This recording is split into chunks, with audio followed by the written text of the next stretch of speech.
Hi, this is Charting Man Dan of TheChartGuys.com, home of technical analysis education. Click the link for a free week trial, no credit card required, and gain access to our multiple live broadcasts daily, community chat room, educational videos, nightly watch lists, and more. Invest in your education and future and join the community today.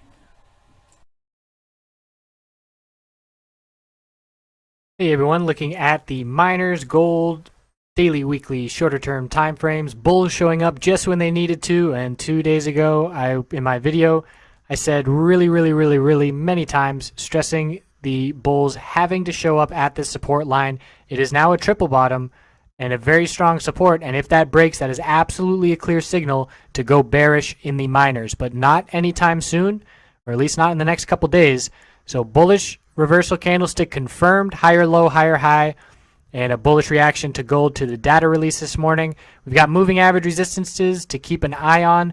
The weekly time frame, perfect bullish reversal candlestick off the middle Bollinger Band. We need a green week next week to confirm it. Otherwise, we're just going to see lower highs. If we see a move up to 1341, this 10-week moving average, and reject from it and see weakness, it's going to be a sign of weakness and a signal to get into the bearish miners. So there's all kinds of downtrends to be watching. And in terms of gold, the commodity, we're looking at this downtrend here on the daily, which is going to line up right at about the 1340 mark come Tuesday. So we need to watch that resistance level as well. And again, if we see weakness after a short-term bounce, it is a bearish entry opportunity into those bear miners. But as of right now, bull miners seeing some really nice movement. And those 3x ETFs, JNUG and NUGT, up 35% from the lows just yesterday. So let's look at these miners. JNUG, bullish reversal candlestick, big time yesterday, gap up, pullback, bulls bought the dip, and we closed at the high of the day.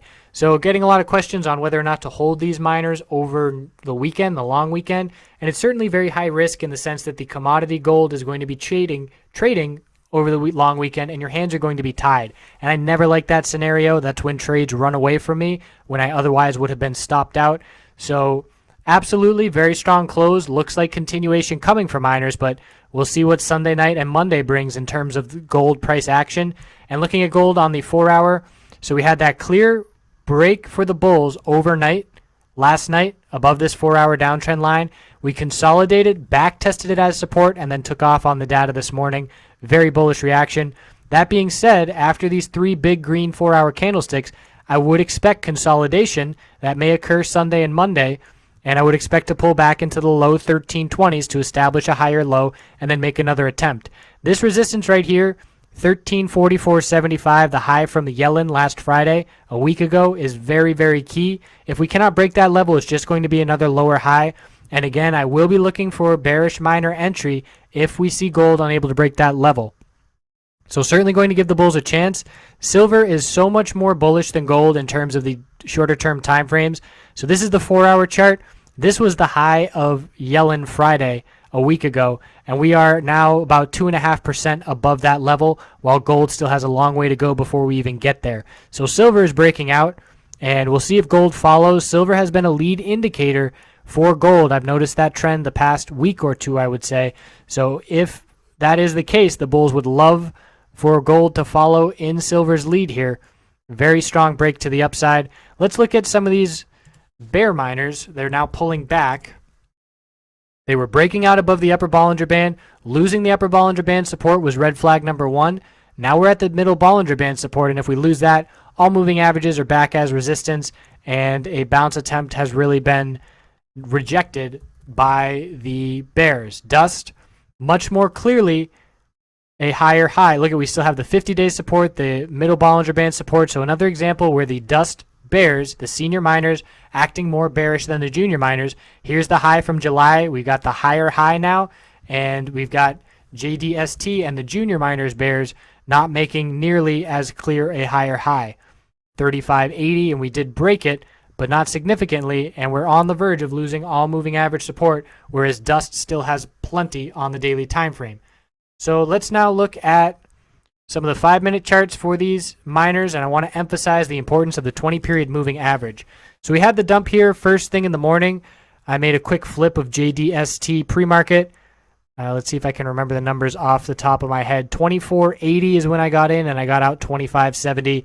Held the trade for, I believe, 3 minutes, and just quick flip of 500 shares before going live. I never like having positions open when I'm live on the webcam. But anyways, looking at the 20-period moving average resistance, we saw the bounce, tightening the range tighter and tighter and tighter. Once that 20-period became support, that was the go signal for the bulls, and we saw about 45 minutes of upside, higher lows and higher highs.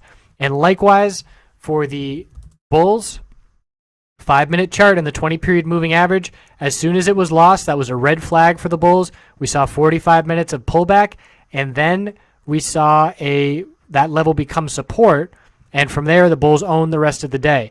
So if you were waiting patiently for consolidation to be through, and you're looking for the 20-period moving average to be support, there's your go signal. And if you got in at the worst possible time on that candlestick, you're in at 1980, and you see a run up to 2140 by the end of the day. Big time gains to be had there.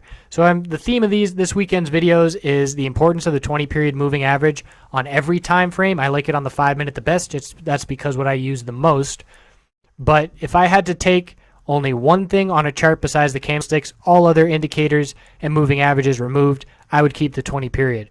So that is the wrap up for the miners heading into this coming week on Tuesday, and perhaps I will do a video maybe Monday night if I've got time, updating with what gold has been doing as we do head into Tuesday.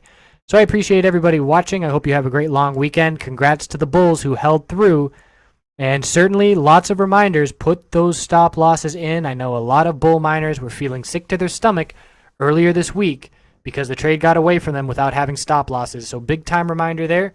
I appreciate you watching. See you soon.